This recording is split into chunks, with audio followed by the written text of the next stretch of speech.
Okay, good afternoon, good evening. I am Fouad Ben Ahmed from Rabat, Morocco. I am so happy to introduce our colleague and friend Therese Druart to present her paper on justice in al-Farabi. Therese Druart is the fifth speaker this year after having a successful series of conferences last year. We had the chance to have Charles Butterworth and Muqdad and Luis Javier Lopez, and I'm so optimistic and so happy that we will have the chance also to invite other colleagues in the next few months. I'm so pleased that Therese Druart accepted my invitation to give her lecture.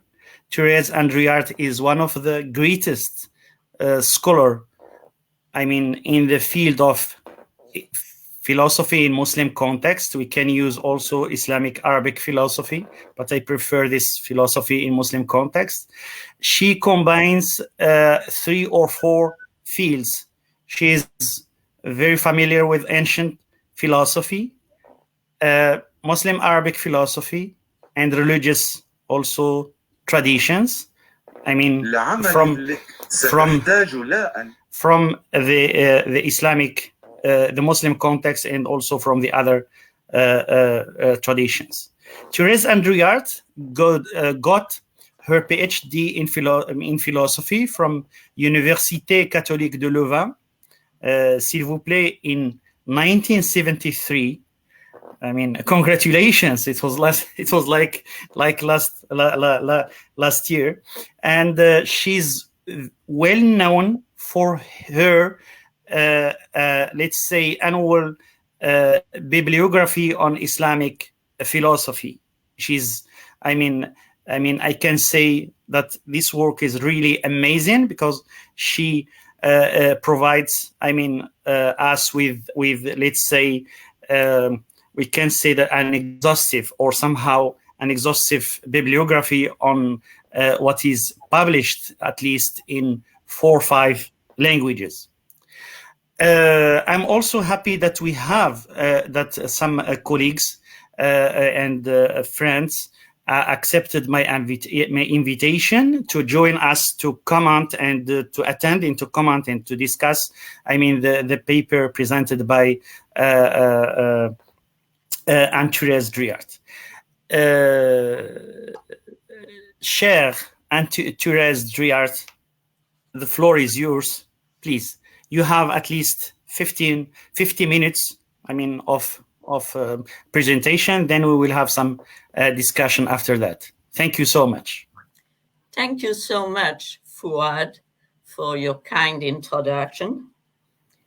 I must say that what I will present is not a complete picture, and I hope a bit to pick up the brains of the other people to complete the picture. So be patient with me. It's not a perfectly complete, exhaustive look at the topic. Doing justice to al-Farabi's views on justice is not easy. First, he does not offer a systematic or detailed account of justice. And one has to piece it together from scattered references in various texts. This, of course, explains why little has been written on this subject, at least focusing on it. Second, is the second teacher claims that philosophy reached its perfection with Aristotle. One expects him to follow his master rather closely. Aristotle dedicated only one full book of his Nicomachean ethics to a moral virtue, namely justice. So he really put emphasis on justice and therefore gave pride of place to it. Al-Farabi does not do so. Besides, in some text, Al-Farabi speaks of God's justice.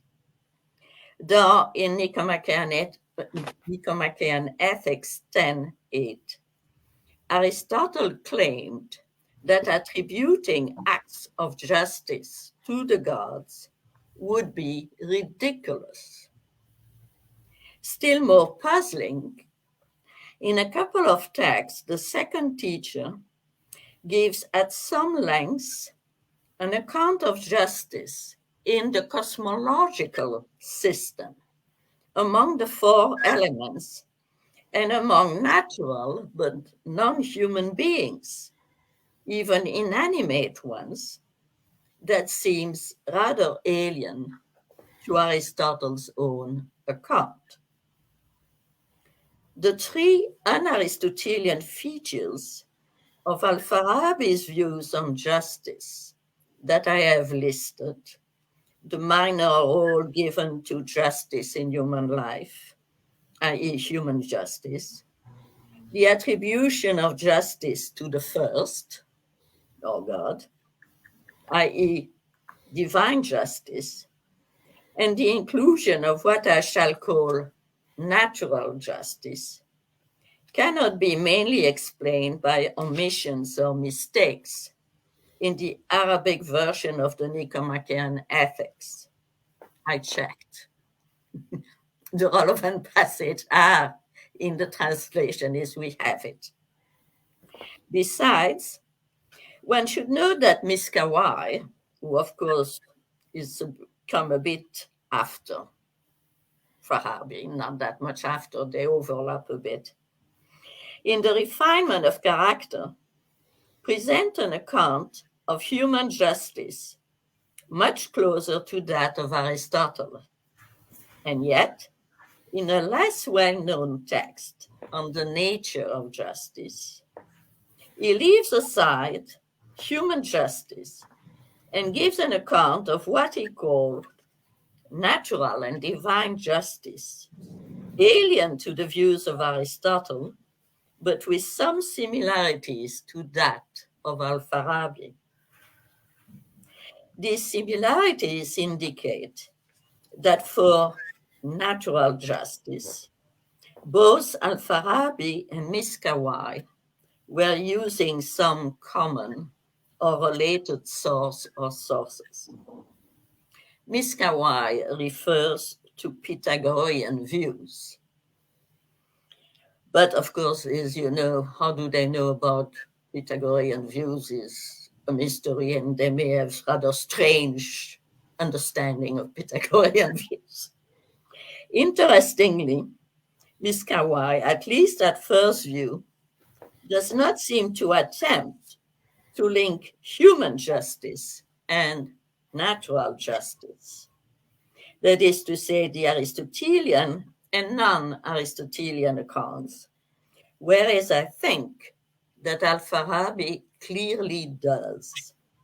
He, in fact, uses both accounts in at least one and the same text, the selected aphorism. My paper has three parts. The first attempts to present al-Farabi's account of human justice, as well as to explain why he gave a lesser role to justice as a moral virtue than does Aristotle.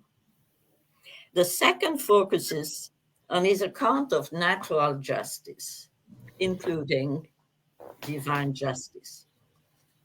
The third argues that in some texts, in particular the perfect state or the opinions of the people of the excellent city, for ease of reference, I will always call it the perfect state, which is not his real title, but you will forgive me.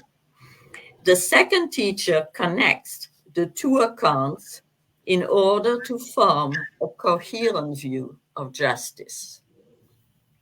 Finally, these three parts will, I think, show that al-Farabi's account in unexpected ways is less un-Aristotelian than first it seems. So, human justice and justice is a moral virtue. Though in the Nicomachean ethics, justice is a moral virtue, plays an important role in being the only of the moral virtues to occupy a full book. Al-Farabi at times, in places, we expect him to talk about justice as a moral virtue, simply ignores it. Strikingly, directing attention to the way of happiness, the tanbi, which scholars have argued shows clear influences of the Nicomachean ethics, does not even mention justice, while treating of the need to acquire moral virtue before beginning the study of logic is prerequisite to philosophy proper. These introductory texts present a pre-philosophical ethics and list 6 moral virtues as examples of virtue, being a mean between 2 excesses. These virtues are courage, generosity, self-control or temperance, urbanity, honesty about oneself, and affection. This list includes the 2 other cardinal moral virtues, courage and temperance, but completely skips the 3rd, justice, which anyway seems far more important than urbanity, for instance. McGuinness and Reisman, in their 2007 English translation of this text, point to this absence of justice. They say it is significant that al-Farabi does not reproduce Aristotle's discussion of justice. But they cautiously refrained to explain what is the significance of this omission. In 2021, I also pointed to the oddity of the absence of justice in this list. Still more recently, Matila brought new material for the strangeness of justice absence in this list by showing that this same omission occurs also in another list of moral virtues given in another text, the selected aphorism. Aphorism 18 to give a list of moral virtues as illustration of the view that moral virtues are a mean between 2 excesses. This list includes temperance, generosity, and courage, among a few others, but completely skips justice. The constant exclusion of justice from these 2 lists does not seem an omission due simply to absent-mindedness, be it that of al-Farabi or that of some scribe. Yet one may wonder whether the context of virtue is a mean in an introductory text, the Tanbi, and in a brief aphorism may not have led the second teacher to drop it, as Aristotle tells us that, I quote, justice is not a mean in the same way as the previous virtues, because it is concerned with the mean. It's in 5.5. Explaining how justice meanness, if you like, differs from that of the other moral virtues would have led to complex explanations the context did not warrant. This may explain why, by contrast, in aphorism 8, we find a third list of examples of moral virtues, this one not linked to the view that virtue is a mean, which this time includes justice beside courage, temperance, and generosity. One may add, to highlight the minor role played by justice is a moral virtue that the political regime or principles of the beings in the second part, devoted to life in society, never speaks of justice. Matila also indicates that al-Farabi does not pay attention to friendship, which occupies no less than 2 full books in the Nicomachean Ethics, and of which, on the other hand, miskawai means good use in the refinement of character. I have hinted that there may be a link between omission of justice and a lack of proper awareness of other people at a pre-philosophical stage. In his presentation of the allegory of the cave in the Didskalia in Rhetoricam Aristotelis, a text of Farabi that we have only in Latin translation, al-Farabi indicates that as long as one has not fully emerged from the cave, as long as one has not become a true philosopher, one has neither proper self-knowledge nor proper knowledge of one's fellow human beings. Such proper knowledge of fellow human beings may well prevent proper practice of true human justice. After explaining why justice as moral virtue seems to play a minor role in al-Farabi, and why this minor role may not be as un-Aristotelian as it seems at first blush, we need now to look at what the second teacher says about human justice. The selected aphorism gives a scattered passage relevant to an understanding of justice. Aphorism 62 gives a first definition of justice, which is rather narrow, and is the one operating in the excellent city. I quote, "Justice first has to do with dividing the shared goods that belong to the inhabitants of the city, sharing them among them all. Then, after that, it has to do with preserving what has been divided among them. Those goods are security, wealth, honors, ranks, and the rest of the goods it is possible for them to share in. For each one of the inhabitants of the city has an allotted portion, chist, of these goods, equivalent to what he deserves." Notice that is dividing and preserving.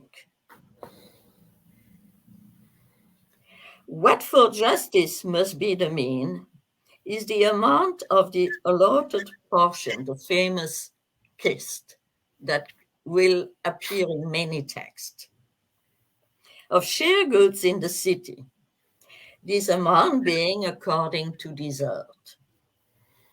This notion of allotted portion, as I say, is very important, as it is, as I hope I shall show, a way to link the account of human justice to that of natural justice.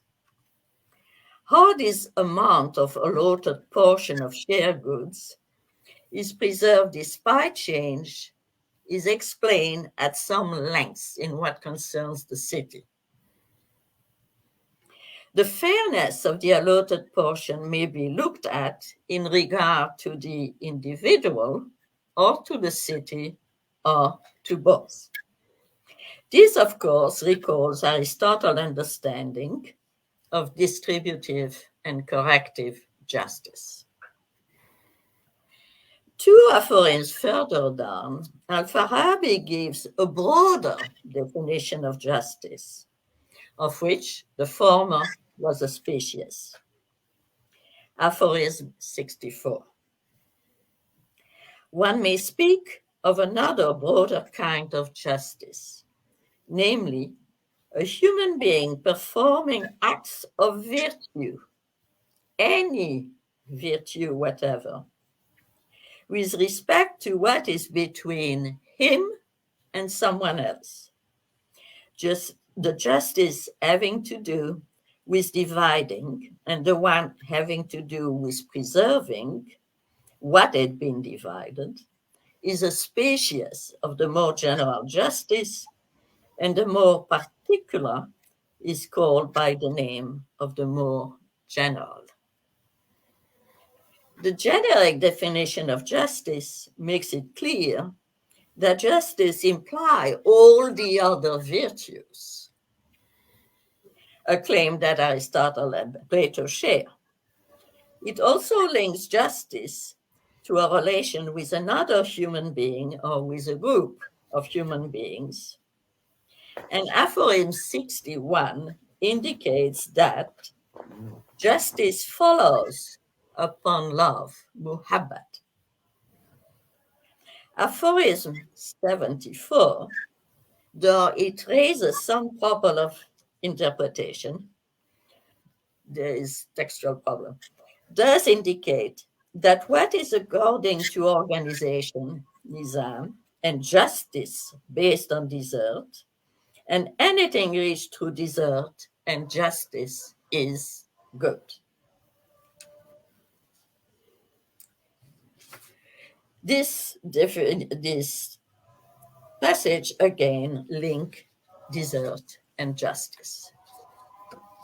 Aphorism 28 introduce a distinction between true justice and what people may consider to be just. Therein, al-Farabi explained that even if in a city, citizens help each other to obtain what they deem to be the good, and therefore perform apparent just acts, such acts, in fact, are not really just, as the citizens pursue wealth or pleasure, rather than the true good or real happiness. True justice requires that the citizen pursue the true, ultimate good, rather than inferior goods such as wealth, pleasure, etc. Aphorism 76 points to the same distinction between true justice and what looks like it, but is not it. It indicates that if just acts are not performed for their own sake, but rather for some advantage, they are not really just acts. Later on, in our third part, we will deal more in depth with false view of justice and their link to false views of nature. In the meanwhile, we need to point out that for al-Farabi, having a correct notion of justice is so important that it justifies just war. The attainment of happiness explains and justifies just war against those who do not do what would lead to their true happiness. It's number 43 in Magdi's translation. The latter is the craft of war, that is, the faculty that enables him, the excellent ruler, to excel in organizing and leading armies and utilizing war implements and warlike people to conquer the nations and cities that do not submit to doing what will procure them that happiness for whose acquisition man is made. For every being is made to achieve the ultimate perfection it is susceptible of achieving according to its specific place in the order of being. Man's specific perfection is called supreme happiness. And to each man, according to his rank in the order of humanity, belong the specific supreme happiness pertaining to his kind of man. The warrior who pursues this purpose is the just warrior, and the art of war that pursues this purpose is the just and virtuous art of war. There's some textual problem with this, and the two editions of the text are not perfectly symmetrical, the Yassin and the Hyderabad. The selected aphorism as presents various important but scattered points about human justice. It mainly focuses on political philosophy, and the broader and narrower definition of justice address human justice. Yet, even in this text, some aspects of natural justice are adumbrated. Aphorisms 37 and 53 touch about it by focusing on the famous notion of allotted portion, twist, present in the narrower definition of justice, as we show in Aphorism 62. Aphorism 37 indicates that wisdom discovers the first cause and its attribute, such as one and true. It then speaks of the other beings which derive from the first. It says, in addition, we know how all the other beings have derived from existence, truth, and oneness, and what is the allotted portion of existence, truth, and oneness each possesses. Aphorism 53, recalling that wisdom tells us about this allotted portion pertaining to all beings, applies it to human beings in specifying what it entails for them. Aphorism 53. Moreover, it is wisdom alone that knows the first one, that from which all the other beings derive excellence and perfection. And it, wisdom, knows how excellence and perfection derive from the first, and how much of an allotted portion of perfection each one of the other beings gains. Now, the human being is one of the beings that derive perfection from the first one. Therefore, wisdom knows the greatest perfection that the human being derives from the first, namely happiness. Let us add to all that the perfect state too distinguishes between true and false conception of justice, as I shall explain later on, but does not say much about justice as a moral virtue.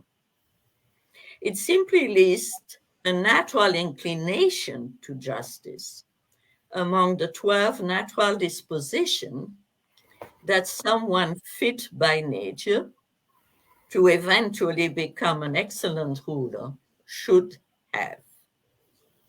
I quote, He should by nature be fond of justice and just people, and hate injustice and unfairness and those who practice them, giving himself and others their due and urging people to act justly. He should lend his support to that he considers to be beautiful and noble and just. He should not be reluctant to give in, nor should he be stubborn and obstinate if he is asked to do justice.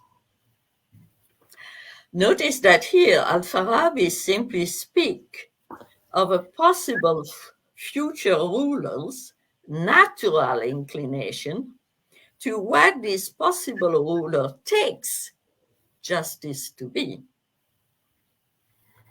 Notice that in order to become an excellent ruler, this future ruler will need to reach a true understanding of justice, and then moves from this natural inclination to the virtue of justice. Part 2, Natural and Divine Justice.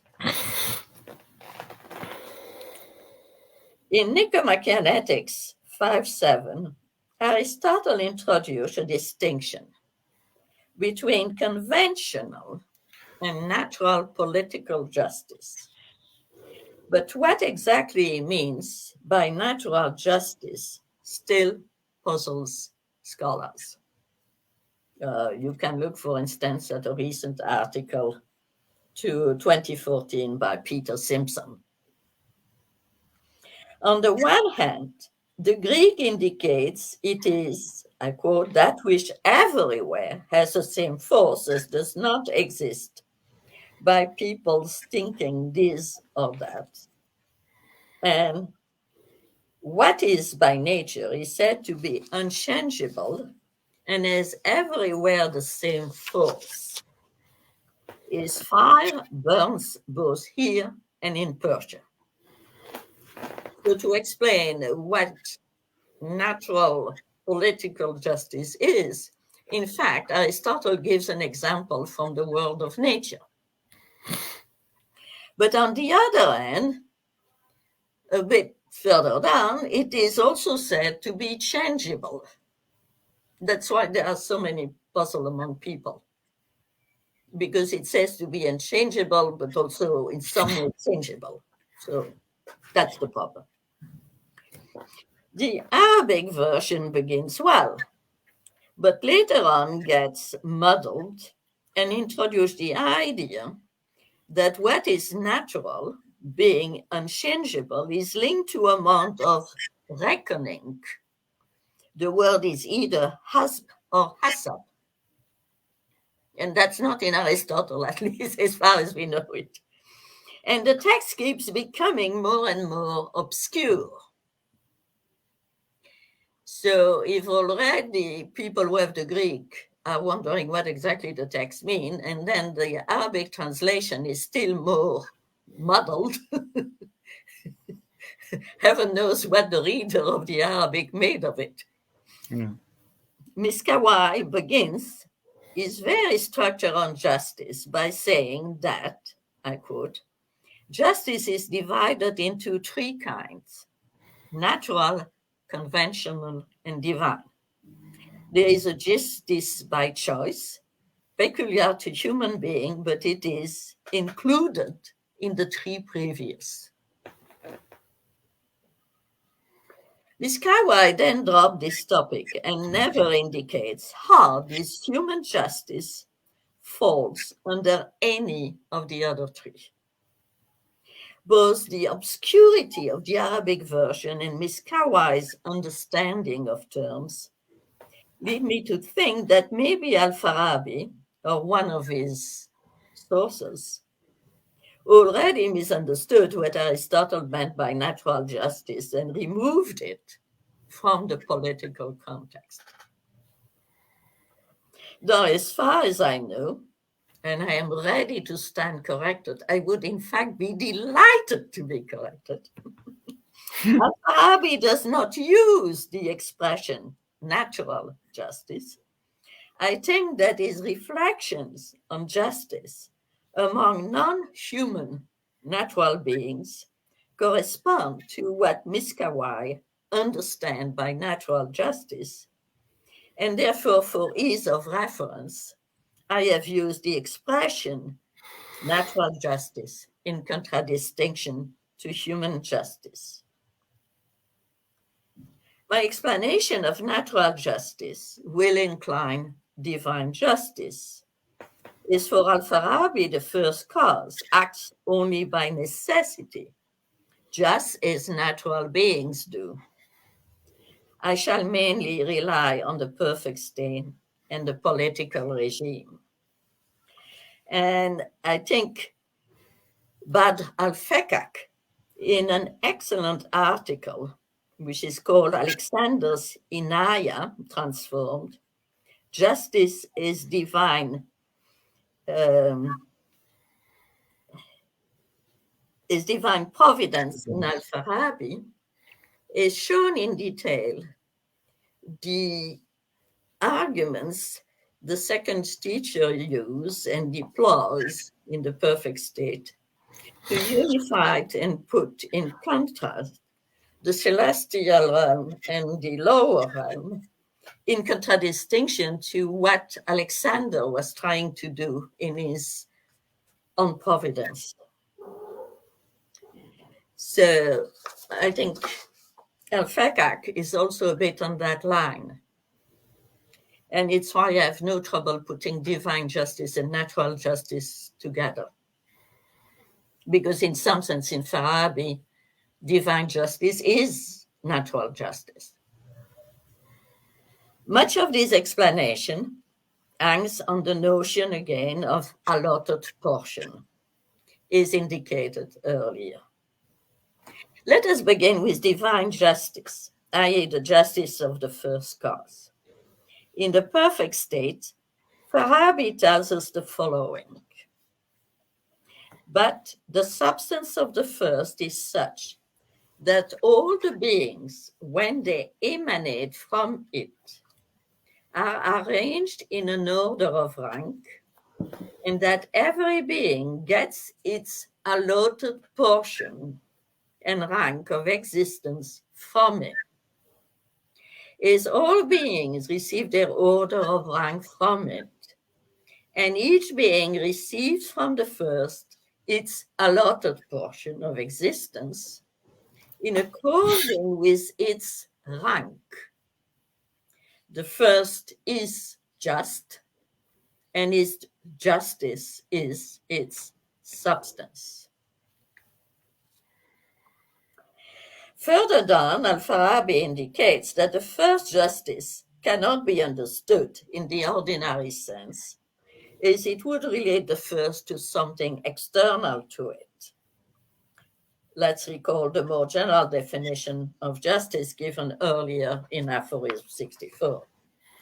Is the other beings depend on it, whereas the first does not depend in any way on this being and does not acquire anything by emanating and doesn't choose to emanate, and in which way it emanates.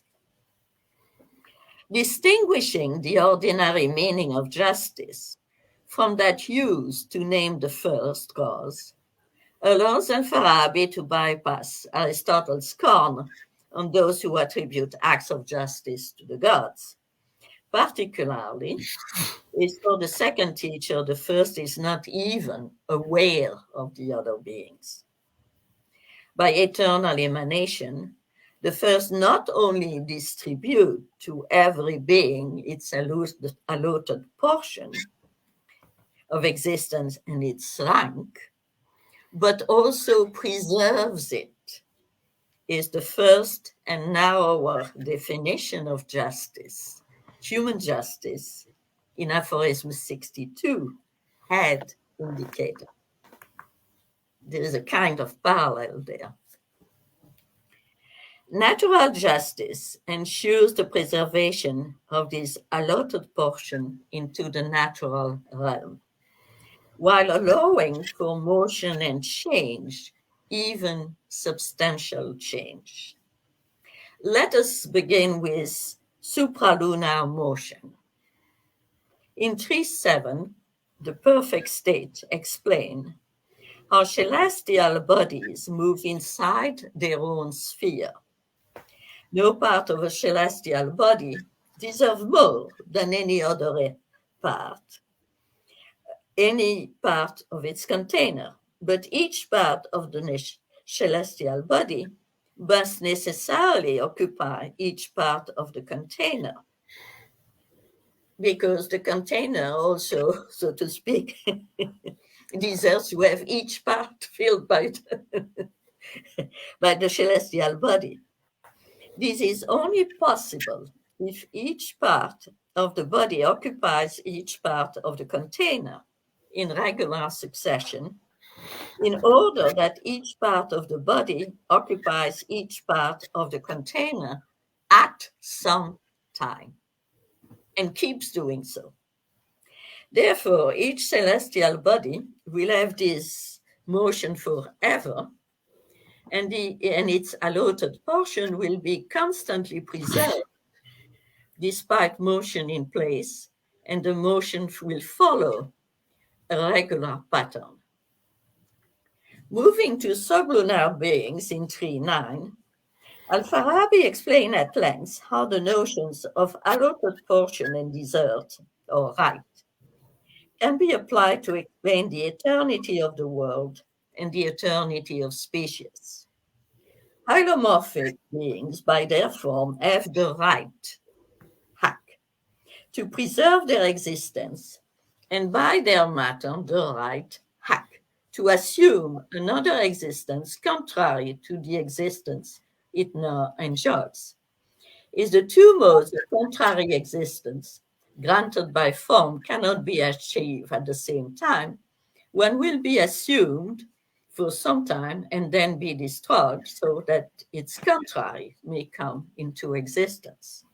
This goes on forever is,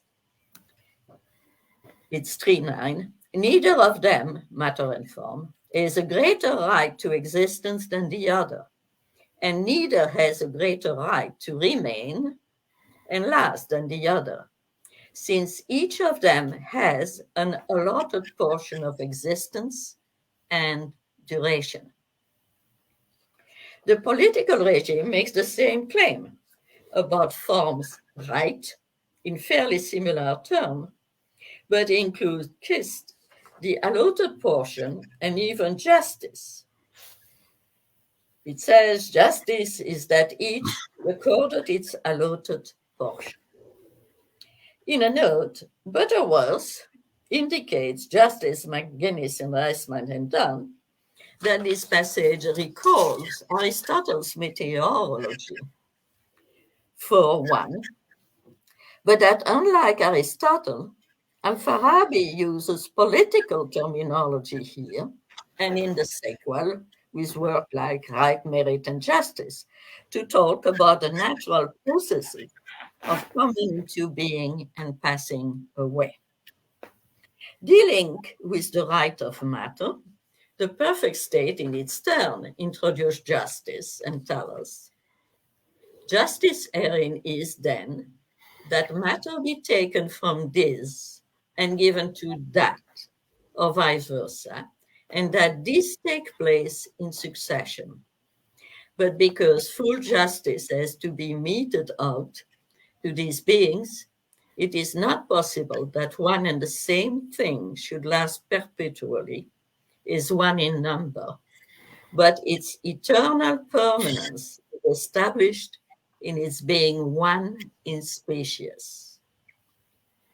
Once again, there is a parallel in the political regime, which even insists that justice regarding that is evident. This same justice by succession applies as well to the four elements, which constitute the sublunar natural bodies. Very intent on defending the eternity of species ensured by the succession of individuals, the second teacher even indicates in the perfect state that if the succession of individuals of one and the same species by the usual process of generation and corruption would stop for some reason, spontaneous generation would occur to ensure the continuity of the species and of the allotted portion. Moving from continuity in one species, al-Farabi addresses the problem of how to ensure the continuity of all species when some are subordinate to others and therefore may serve as food for superior ones, which could lead at long runs to the suppression of the lower species, which is food.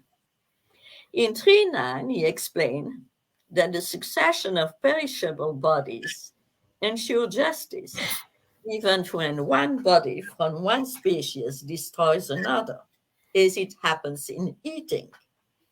He generalizes it in the following way. It's 3.9.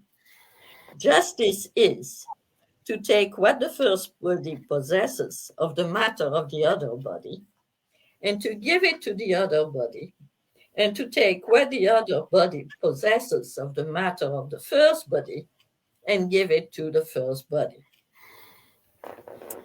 The summary of the perfect state, done probably not by al-Farabi, is rather old and nicely encapsulates what 3.9 intends to explain.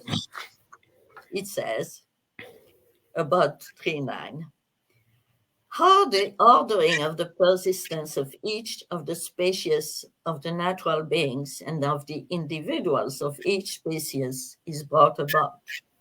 In what way justice manifests itself in the ordering of these bodies, that whatever happens with regard to them happens with utmost justice, precise performance and perfection, that there is neither injustice, nor fault, nor defect in any of them. The political regime completes the picture in showing how the different kinds of natural bodies interact. Political regime number 53. These actions are interwoven in the possible beings and made consonant so that many mixtures are attained from them. However, in coming together, they proceed in keeping with consonance, equilibrium, ittidal, a word, of course, from the same root is adl, and determination by which every one of the beings attains the portion of existence allotted to it by nature, either according to its matter, form, or both. This text also specified that except for the human being, which is not for the sake of any other species, all other possible beings below it, due to their form, are either only for something else, or both for themselves and for something else. If some beings are for the sake of others, and others for their own sake, or for both their own sake and that of others, the political regime indicates that each of these beings has its own allotted portion, which will be respected, and therefore some will not absorb others, as each has its own form, which has its own right.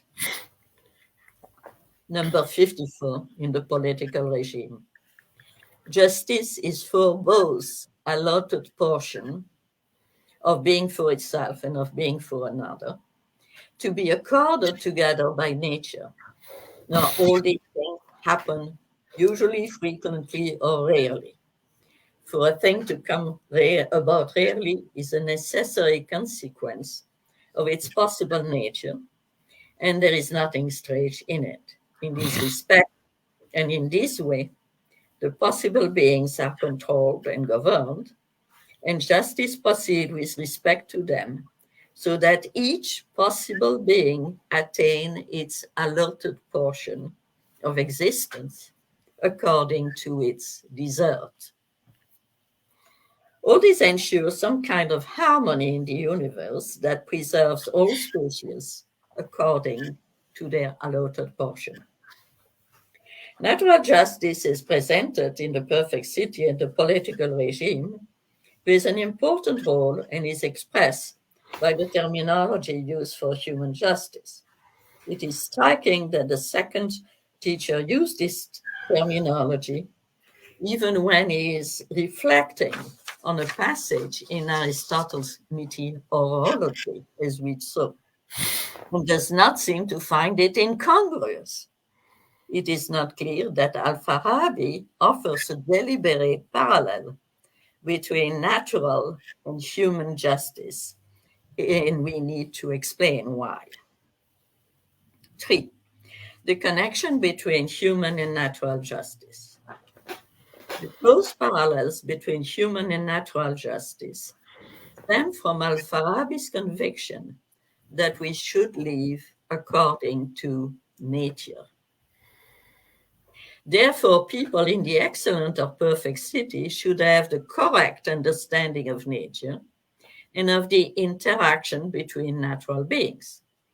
People in ignorant cities have a mistaken understanding of nature and the interaction among natural beings, which leads to a false conception of justice. In the perfect state, al-Farabi lists the things in common, which all the people of the excellent city ought to know. Among them, one finds the following. It's perfect state 570. The celestial substance and the attributes of each of them, then the natural bodies which are beneath them, and how they come to be and pass away, and that everything which happens among them happens according to precise performance, exactitude, providence, justice, and wisdom, and that there is neither neglect nor deficiency nor injustice among them in any way whatsoever. In the Book of Religion, the second teacher makes a parallel assertion about the opinions of the virtuous religion and how, for instance, they must know how the primary bodies were generated and that some of the primary bodies are the source of all the other bodies and the ranks of these, of how the things the world encompasses are linked together and organized, and that whatever occurs with respect to them is just and has no injustice. Speaking of the ignorant cities, al-Farabi makes clear the connection he sees between false views about the natural beings and their interaction and false understanding of justice. He seems to hold a Stoic view that one should live according to nature, but one, he may not know its Stoic origin, and two, coupling it with an odd understanding of what Aristotle meant by natural justice, we may not see anything strange in integrating it into an Aristotelian framework, very broadly understood. For instance, in the perfect state, when explaining the cities of domination, we try to overcome each other, he tells us. These are the things which are natural, either to every individual or to every group. And they follow closely the nature of the natural beings. But what corresponds to nature is justice, and justice is then identified with superiority gained by force. Justice is to defeat by force every possible group of human beings, and the defeated either loses his physical integrity in his defeat and then dies and perishes, and the victor remains alone in existence. Or he loses his position of honor in his defeat, and then will survive in an inferior status or be enslaved. So that means the ranks would be changed, and eventually there would be an extinction, so to speak, of species. As one conceives of nature, so does one leave. Earlier on, al-Farabi showed that some people observing fights between animals and incessant changes in natural beings assume that the aim of life is domination. According to him, such people say, this state of trying to dominate is natural for the being, and this is the nature with which they are endowed. And what natural bodies do by their very nature ought to be done through acts of choice and will by those living which are free to choose, and through deliberation by those who can deliberate. Broadening of the picture, al-Farabi then speaks of people who apply the term justice to actions which conform to the usual understanding of justice, but which are performed for the wrong reason. We saw that in section 1. Here he explained that people who fear to be dominated made some kind of social contract, so to speak, in the past, and so their so-called justice is not for its own sake, but based on fear of being dominated. People apply the term justice primarily to actions which are the outcome of fear and weakness, and when the danger coming from outside makes it imperative. They will think that justice is what they find in their own day, and will be unaware that it's a just fear and weakness.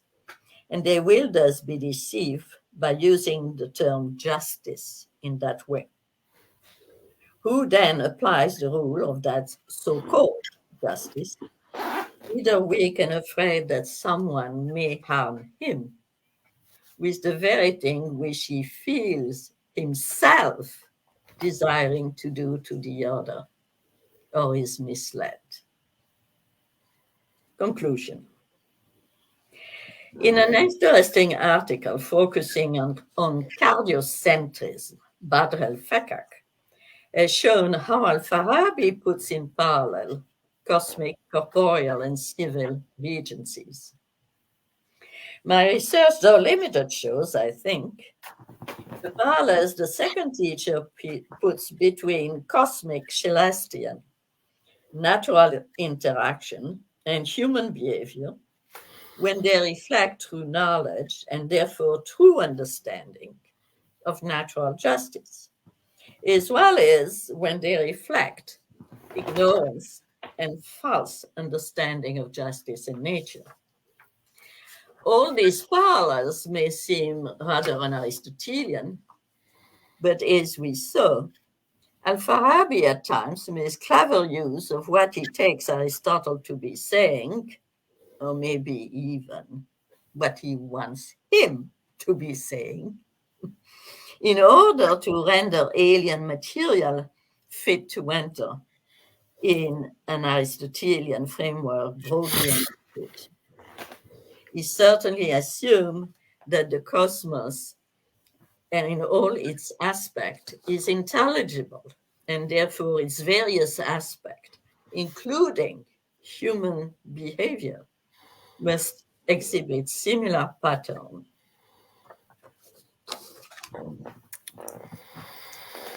Thank you. Thank you so much, Anne-Therese Druart from Catholic University of America. Thank you for this nice, interesting paper based on text. So you are giving us some opportunities to discuss some part of your paper.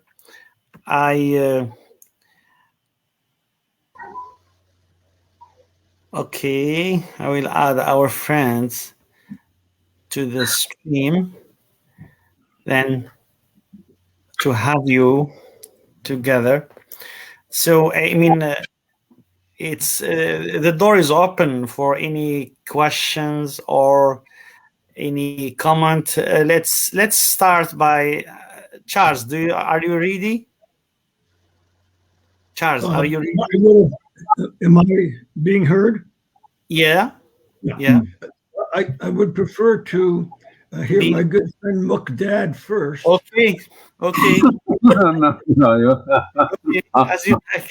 As you like. Muqdad, tu peux intervenir en français si tu veux. Hein? merci. No problem. Merci. D'accord. Alors, c'est le Cheikh Charles qui décide ici. Allez, cher monsieur Muqdad. Merci. Merci. De rien, cher monsieur.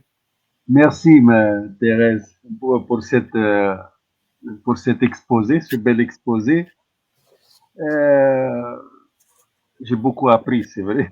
Bon, on croit connaître le texte, mais une fois que les textes sont ramassés, comme ça, on les voit d'une autre manière. Pour le Medina al-Fadila. Perfect state. Oui. Bon, est-ce que Farabi, lorsqu'il expose les différentes théories, fausses théories, il parle de qui en fait?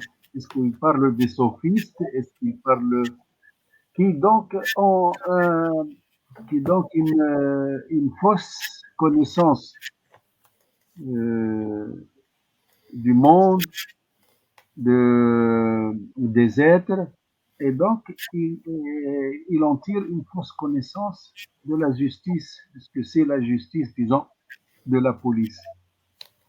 Est-ce que c'est de qui il parle? Waqal. Alors, chaque fois, il relâche ses opinions. Qui veut-il? Est-ce qu'il y a est-ce que ce sont des doctrines sophistes, ou bien y a-t-il aussi des contemporains, ou est-ce qu'il se réfère seulement à des anciens? Voilà. L'une des questions que j'aimerais poser. Ouh. C'est une question difficile. Guess who? Je crois évidemment d'abord qu'il base sur la présentation des différentes cités d'après ce qu'il connaît de la République de Platon. It doesn't give any name. No. It seems to be what we know by experience. If you know a bit of history, the city of domination, we all have some sense of it. So I think he's trying to generalize there that if you want to have a true understanding of justice, it must fit your understanding of how the whole cosmos works. Because I think he assumed that the cosmos is intelligible, and therefore we can understand it. He wants to claim that these patterns are eternal. Therefore, he wants to defend the eternity of species and things of that sort. He knows that you have to explain the motion of the planets and of the apparent motion of the stars and all that. And those recurs. At some stage, he was alluding to phenomena that happen very rarely. I mean, a solar eclipse doesn't happen every 2 weeks. And there are still more complex motion of apparent motion of the stars and so on that may be observed only every 300 years or something like that. So I think he wants to say you have to be coherent. Your moral value must in some sense fit with your understanding of how this cosmos works. And I think he's very serious about that. It's also that on what would you base your understanding of what is really just? on some kind of natural inclination to justice, but it seems that some people have rather strange inclination to justice, or what they call justice. Since we're among friends, let me follow up Muqdad's question by putting what I think he's trying to say in a different way. Okay. We have two teachers who stand out in our lifetimes. One is Richard Walzer, whom you have relied upon very heavily with the dependence on the perfect state. And the other one is Mohsen Mahdi. They did not agree with each other about how to read al-Farabi. And the difference between them, I think, is that Mahdi would deny your premise. He would deny the premise that what al-Farabi is trying to do is to put forth a view of the universe or the cosmos in any particular manner. Rather, what if I've understood either one of these people correctly, is happening is that different opinions of what the cosmos or the universe is and all other things are set forth. It could be my own shortcomings, but I have not yet found the position of al-Farabi in all of this, except as a position of aporia, as a position, or even worse, as a position of ignorance at the end. Okay. I did not make use really of Walzer commentary on the perfect states. I used the perfect states, but I didn't use his commentary, so I am not necessarily following Walzer. I didn't look at all the Greek sources he ones and all that. I think he saw, Walzer so rightly, that there was some parallel between the way al-Farabi explained natural justice and his presentation of that at the supralunary level and so on, and the way he speaks of justice. So that, yes, if all that is simply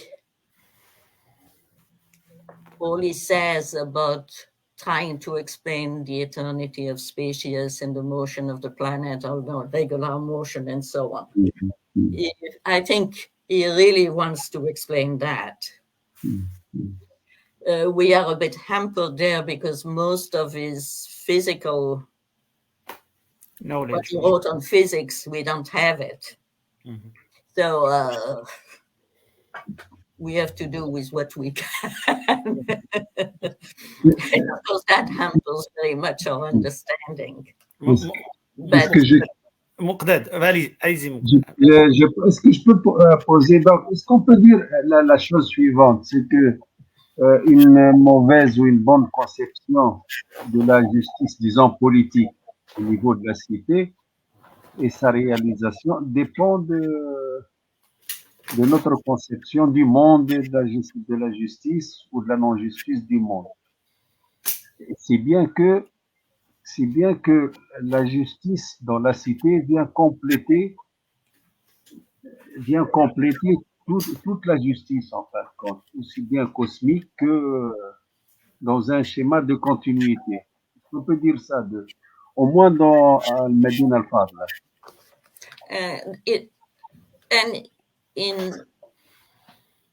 Une mauvaise conception du monde donnerait une mauvaise conception de la cité. Because je crois qu'il y a un peu à l'arrière-fond, mais je dois aller voir plus précisément, qu'il y a du galien derrière ça. Parce que Galien dit qu'il y a une justice entre les parties du corps. Et partout, je crois que le fait qu'il y ait tout le temps ces parallèles, et c'est ça que j'ai trouvé très curieux, je ne m'attendais pas à combien il y avait de parallèles entre parler de la justice humaine, politique ou comme vertu morale, et la présentation de ce qui se passe dans le cosmos. Et on trouve ça dans différents textes. And sometimes one text focuses more on something, one aspect, but you usually find somewhere a little sentence that reminds you of the other. So I think he certainly wants a unified understanding. Now, does he think that he may not be unaware of the view of the Stoics to act according to nature, which is very famous among the Stoics? I know they don't know much about the Stoics, and what they know, we don't know how they know it. But Plotinus and other people were talking about the Stoics, so they may have some idea of that formulation.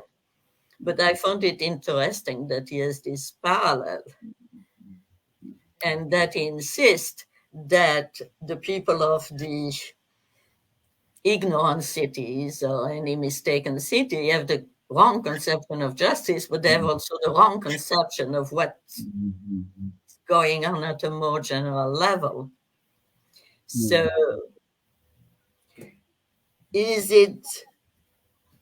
I think there is something to be said that Farabi is too intelligent to think that everything is resolved. No. That's for sure. But I think he has a presupposition that on the whole, we should be able to explain everything by rational means. And that it's why he wants a parallel between a proper conception and understanding of all the physics of the world, so to speak, and of politics and moral values. But I think is much more serious, and already some of the commentators had been going a bit in that line. So he's not taking it out of a hat, so to speak. Is that I would agree, Charles, that he's quite sure that not everything has been explained and that there are lots of things we still need to know. But I think at least he aims at it as an ideal that maybe not yet, and is not yet attained. But he thinks that for the satisfaction of the mind, everything should be able to go into one and the same framework. That let me just pose it in a very simplistic way. Over and over in your paper, you referred to al-Muallim al-Thani, the second teacher. But one of the things that we often do is we refer to the same person, Abu Nasr al-Farabi, as being beholden to Plato. And I wonder if what we're not encountering in these political writings is his Platonic side, where he purposely sets forth opinions that are incomplete. And it's our task to complete them. Okay. I think there is some truth in that. But as you know, there is a difficulty to know what exactly he knew about Plato, which is at this time, nobody can solve it, as far as I know. If somebody solves it, I would be delighted. But I think he has a bit the idea that because Plato is such a great philosopher and so is Aristotle, there must be some way to, if both have attained some part of the truth, and the truth is the truth, they must in some way be, at least on some point, compatible, not on all points. But I think is looking for, as far as one can achieve at this point, a complete explanation. He certainly knows that we don't have the complete explanation, not even now. It's not at his own time. But I think he sees it as what we should look for and try to develop. And I think that's why he's interested in doing all these parallels. I think that the parallels are there, that it's clear. And I find interesting that he's saying that the views on nature take nature in a very broad sense, and the views on political ideal life and ethics should somehow match. Okay. Giulio, do you have any question? I mean, Yeah, thank you. Yeah, really. Thank you for your paper. It was really astounding because a lot of elements from Farabi, but I would like to focus on Alexander Aphrodisias in Aya. And so, pronoia, this is a question of clarification. I expected your question, Giulio. Yeah, thank you. Because I didn't know this article. A lot of people worked on Alexander's on Providence, which has a peculiar history of text. And concerning the concept of pronoia of Inaya, you have, I understood that Alexander's idea of providence is a twofold providence, and he speaks about universals and particulars in order to fill the gap of the Aristotelian distinction between the upper world and the lower world. Thinking about to al-Fakak, that's not the case. That, on the contrary, Alexander would have said that providence apply only to the sublunary world.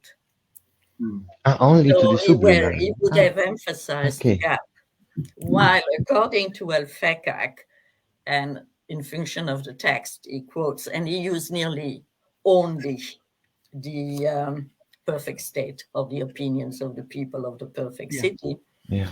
On the contrary, there, Farabi tries to put the supralunary world and the sublunary world in contact and to apply what you could call a providence, but not in the religious sense, because of course Farabi's God is not a person of God, and so it is not aware of what's going on, but that it would be this reflection, if you like, and that it goes over all that. If you want the reference to al-Fakak article, which is very well written. Okay. And you should have known, in documenti e studi, tradizione filosofica medievale, come si fa che non lo conosce? Thank you, clear. Okay. And it's volume 21, okay. the year 2010, and it goes from page 1 to 17. Ah, great. Thank you. Thank you very much. Thank you very much. Okay, thank you. Pour al-Fakak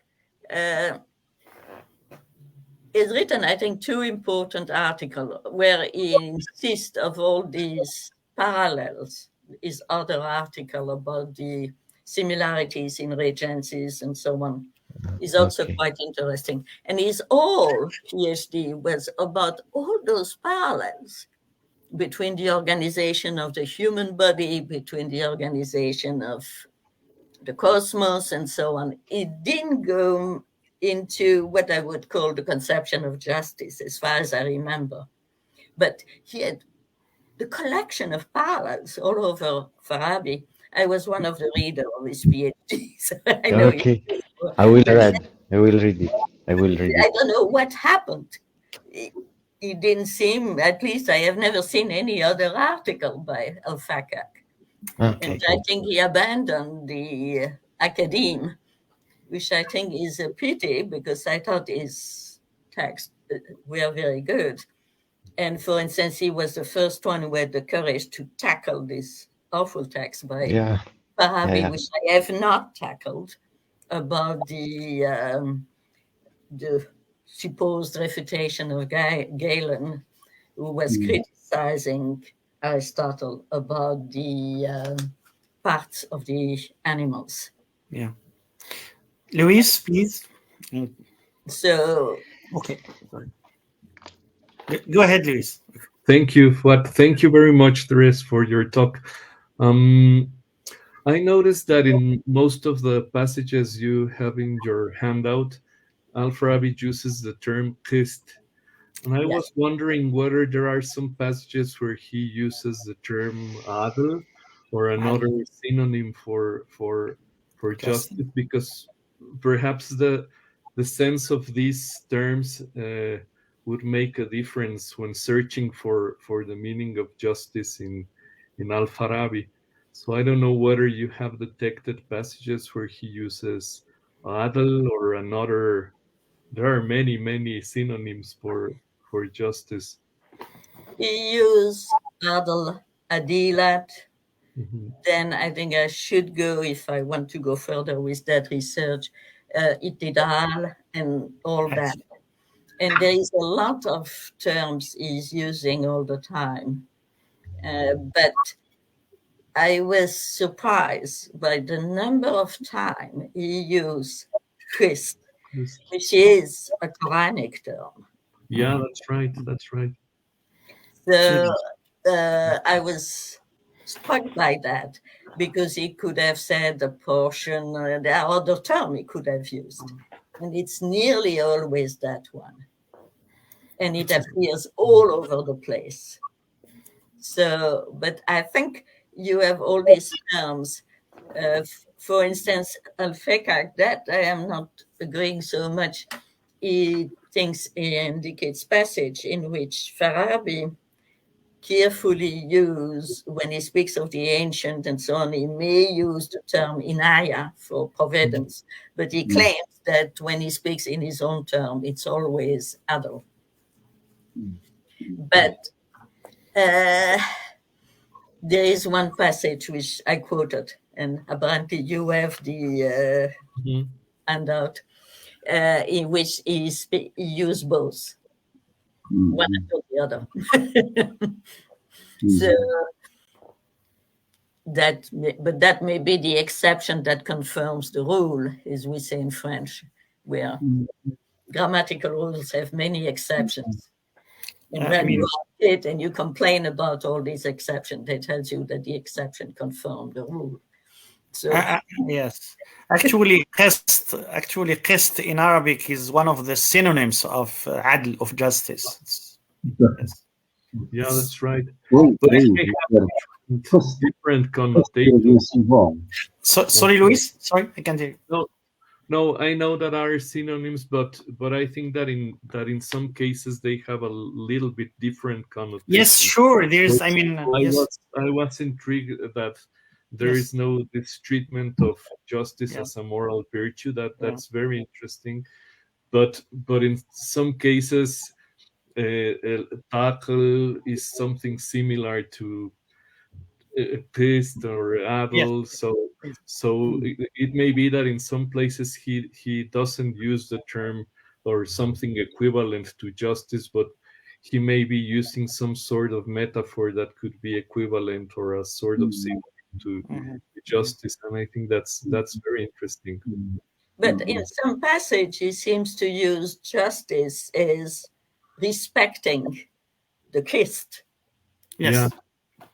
So, in this case, Christ is the, let's say, the portion, or your. I think in most cases he was using, because of the context, I translate it as an allotted portion, because Portion, that's what he was really meaning. But thank you for that remark, Louis. I will have to look more carefully to see if, in fact, in some context, he could use kiss to mean justice, and not simply the allotted portion that justice distributes and conserves, so to speak. Yeah. Okay. Any further question? Muqdad, Charles? Oh, go ahead, Muqdad. Go ahead. Deux questions en fin de compte. Puisque Farabi a critiqué la théorie de Adl chez les Mu'tazila, est-ce qu'on trouve quelque part une allusion ou une critique de la justice? Ça existe, mais vous avez commencé votre exposé par une critique, l'idée que Dieu est juste. C'est qui? C'est Farabi qui le fait? Il critique? Non, j'ai suivi Aristote qui se moque dans un passage de l'éthique Nicomaque de ceux qui attribuent des actes justes. Voilà, c'est repris ça, oui. C'est repris. Au Dieu. Oui. Alors, la deuxième. La façon dont Farabi comprend la justice divine est évidemment un peu inhabituelle. Mais il le fait très soigneusement et spécifique. On ne doit pas comprendre la justice de Dieu au sens ordinaire. Non, au sens théologique. Donc. Ce que je voulais montrer, c'est que quand même, chez Farabi, bon, il y avait ces sources platoniciennes, il y a cette typologie platonicienne, elle est claire, mais il a travaillé beaucoup avec ce que, bon, en exagérant, j'appellerais, il a fait une sorte, il y avait les hérésies, il y avait des hérésies, il voulait parler d'une certaine hérésiographie des vies. Alors, al-Mubaddila, al-Fasiqa, tout ça, si on prend ces villes-là, il y a des composantes philosophiques, des traditions philosophiques. C'est le chef, les actes, les opinions. Et c'est curieux parce que c'est la destinée de toute la cité. C'est ou la disparition, ou bien le châtiment éternel. Il y a des éléments quand même repris par Farabi pour faire toute une combinaison avec pour ces cités. Je pense c'est inspiré un peu des sectes qu'il connaissait bien. C'est pour ça que j'ai posé la question, son rapport, sa critique d'une justice théologique et tout. Donc, mais ça, je suis tenté, en exagérant, de parler d'une hérésiographie des villes. Selon les composantes, alors les actes, et c'est pour ça que j'ai posé la question si vraiment les opinions qui déterminent les actes, mais ils ne sont pas souvent solidaires. On peut avoir des actes, on peut avoir des opinions, mais ça, c'est qui ça? C'est lorsqu'il parle de Fesq, par exemple, c'est lui quand même qui a des opinions justes sur Dieu et tout, mais qui se comporte mal. C'est exactement la définition de la ville. Donc, on est tenté de quand même d'intégrer d'autres éléments de l'histoire qu'il a vécu, qu'il voyait, qu'il observait bien, qu'il pouvait observer. Oui, Donc, ça, je crois que Farabi, qui très souvent c'est ce qui a montré à Voltaire. défend Pardon? C'est ce que Valzer n'a pas fait. Valzer, dans sa traduction, n'en a pas tenu compte, je pense. Mogdad, c'est le dernier livre que Valzer a écrit. Et ça devait être complété quand il est mort. Il est mort tout de même dans ses 80 quelques. Et s'il y avait quelqu'un, il avait parfois tendance à tout réduire, si on veut, aux sources grecques. Et il ne s'en rendait pas compte. Parce que certaines personnes lui ont dit, et j'étais là, et il ne s'en rendait pas vraiment compte. Mais il avait tout de même un amour de la recherche qui était remarquable, parce que la dernière fois que j'ai vu Valzer, il était sur un lit d'hôpital chez lui, et il est mort 2 ou 3 semaines après ça. Et Valzer était là avec toutes sortes de tubes, et il m'a donné une conférence sur y avait-il des hôpitaux chez les Grecs, ou est-ce vraiment une invention de l'Empire islamique d'avoir des hôpitaux? Et moi, j'essayais de partir parce que je me disais, bon, il n'est pas bien, c'était clair avec tous ces tubes, etc. Mais j'ai trouvé que c'était vraiment pousser l'amour de la recherche très loin. Mais merci. Je crois que nous ne saurons jamais tous de quoi quelqu'un comme Farabi savait ou était au courant. Combien il était au courant. Parce qu'il y a des tas de choses qui ne s'écrivaient pas, d'autres, les écrits ont disparu. Je suis sûre que Farabi est quelqu'un de son temps et que très souvent, il fait des allusions à des faits spécifiques que les gens qui étaient autour de lui auraient immédiatement reconnus, mais que nous ne reconnaissons pas. On ne philosophe pas dans un vide. Non, tout à fait. Et Farabi ne voulait pas du vide. C'était anti-vacuiste. That's why I suggested earlier that maybe history isn't all that important. When one lives under dictatorship, taghalub, one understands what it is.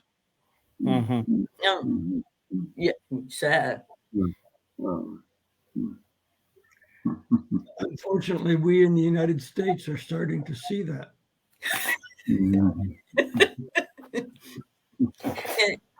Et aussi, on a le We problème. will not talk about the Arab world. Huh? Oh no. No room. You can talk about the United States instead. Yeah. We're going to have a national divorce now. The red states from the blue states.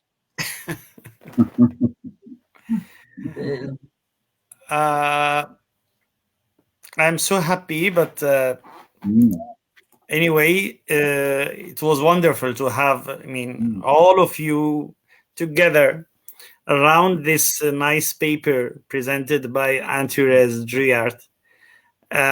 Thank you so much, Therese, for this. It's wonderful. Thank you. And thank you for inviting me.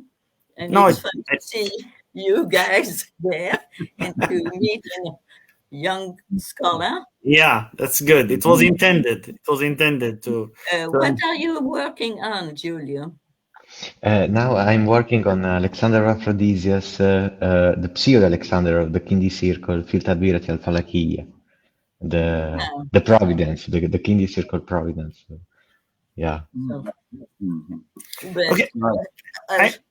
je pense, Sorry there are two short questions.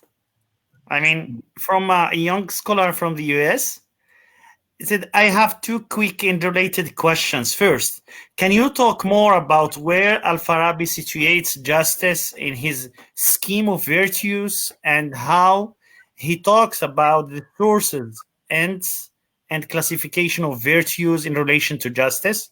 This is the first question. The second, some ethical writings of the time, primarily in adab, hold that reason, not sure how it is defined, is the beginning of virtues and justice their end.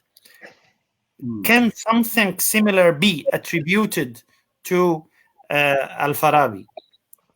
oh, it's a difficult question. The first one, because Farabi didn't write much about ethics. And so it's limited. It doesn't present, something systematical, at least in what we have. He may have done, but we don't have it. Probably one of the best approach to Farabi's ethics is the very recent book by Matila. I don't dare to pronounce his first name because he's a Finn, and Finnish is a very odd language, so you cannot recognize first name. It's written like Jan, but I don't think it's pronounced Jan. It's a guy. I mean, with Finns, you never know. That's for sure, yeah. So I would recommend it. It's about Ibn Sina and Farabi, and it came out last year. Okay. So that may help you a bit, but it's still quite limited. About the adab, I would like to know what word they use to speak of reason. Do they mean by that practical reason? That would be more logical. In that, for Farabi, you would have to look, but it's not very enlightening because it's very brief, to his letter on the intellect when he tries to define what is meant by intellect, which is in fact practical intellect, in the Nicomachean Ethics. But it's a bit sketchy. Generally, those philosophers don't seem to be terribly interested in ethics. So I don't know. Okay. You reach justice by using practical reason. That, I think, is the case. Okay. Thank you so much for this nice presentation. Shall I end the broadcast and then we